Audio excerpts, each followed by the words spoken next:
Ever wondered why the Bible said some animals were clean to eat and others were forbidden? Let's dive into Leviticus chapter 11 to find out.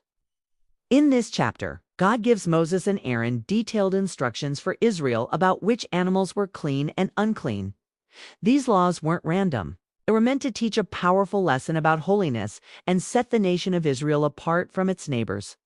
First, let's talk about land animals. For an animal to be considered clean, it had to meet two specific conditions. It needed to have a divided hoof, and it had to chew the cud.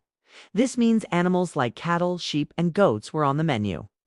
But if an animal only had one of these traits, like a camel, which chews the cud but doesn't have a divided hoof, or a pig which has a divided hoof but doesn't chew the cud, it was considered unclean and forbidden to eat. Next, God gives rules for creatures in the water. To be clean, a sea creature had to have both fins and scales. So fish like salmon or trout were perfectly fine. But anything in the water without both fins and scales, like shellfish, was off limits.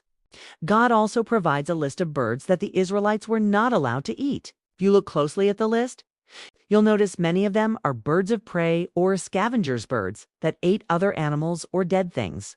Finally, the chapter covers insects and other small creatures that crawl on the ground. These laws went beyond just meals. They impacted daily life.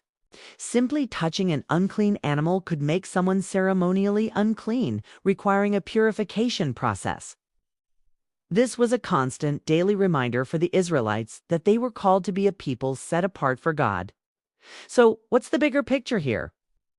The purpose of these dietary laws wasn't just about health or hygiene. God was teaching His people what it means to be holy, to be different because they belonged to Him. For Christians today, while we aren't bound by these specific food laws, they still point us to a deeper spiritual truth.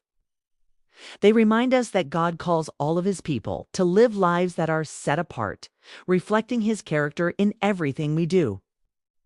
Holiness isn't just about following rules. It's about being dedicated to God. If you found this explanation of Leviticus helpful, make sure to like this video and subscribe to our channel for more deep dives into the Bible. Thanks for watching.